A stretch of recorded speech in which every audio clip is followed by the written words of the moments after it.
Hi, good morning, everyone. Quarter past the hour. His dad calls him a, quote, mama's boy, but the feds say he is a traitor and a terrorist. 20-year-old Christopher Lee Cornell, armed and ready to attack our nation's capital for ISIS, was busted this week, but he isn't alone.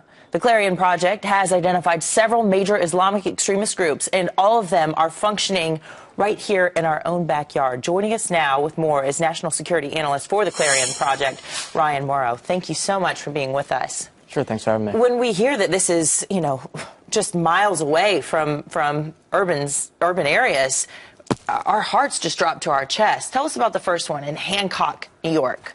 Right, that's where the headquarters of Muslims of the Americas is. They are led by a radical cleric in Pakistan named Sheikh Jilani, ferociously anti-Semitic. We have videotape of guerrilla warfare training going on at Islamburg in their headquarters. And their leader even says that's why they set up these 22 Islamic villages around the country. It was for guerrilla warfare training and for indoctrinating his followers who basically worship him like a cult. How did the Clarion Project obtain this video? That was through a law enforcement source. Okay, and it's been validated and all that.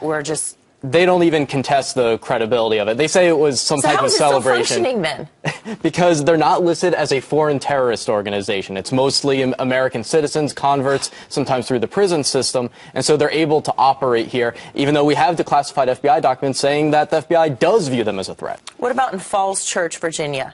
Right, there's a very popular mosque there called Dar al-Hijra, which has a history of extremist leadership, including Anwar al-Awlaki, the American al-Qaeda leader that the U.S. killed in a drone strike. We know that the current imam has preached violent jihad in Virginia, saying Muslims should be first in line for weapons for jihad. And Anwar al-Awlaki, of course, being credited, being in Yemen and being credited for training at least one of the Gauchi brothers who was responsible for these recent terrorist attacks in Paris. Right, and he pretended to be a moderate while he was here. Experts would be able to tell what he was saying. It was a little bit more subtle, but he played it down. That's what a lot of these groups do. They pretend to be moderate. And right here, not far from where we're sitting in Brooklyn, New York, what are we looking at?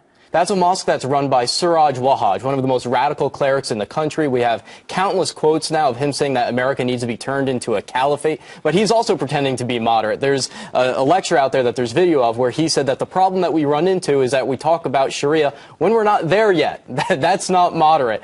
So he's ferociously anti-American. The NYPD has conducted surveillance on his mosque. It seems like there are several in New York. The first one we mentioned, then the one in Brooklyn, also one in Jamaica, Queens.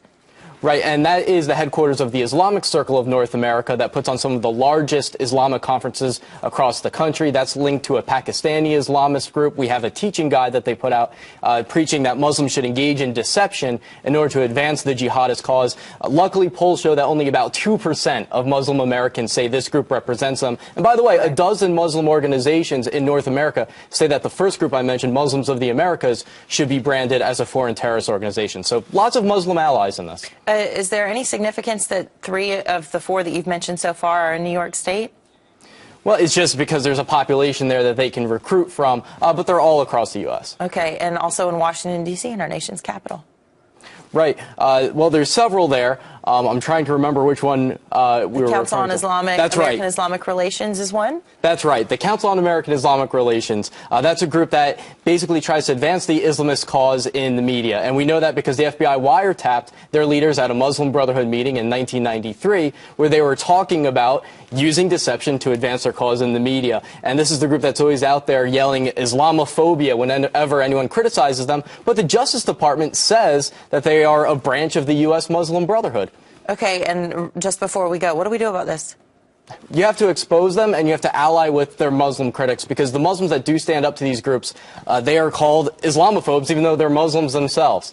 So just doing segments like this, so everyone knows what game they're playing, has a huge impact. All right, so Muslims need to speak out against their own religion if it's being taken out of context like this is. Ryan Morrow from the Clarion Project, thank you so much. Thank you.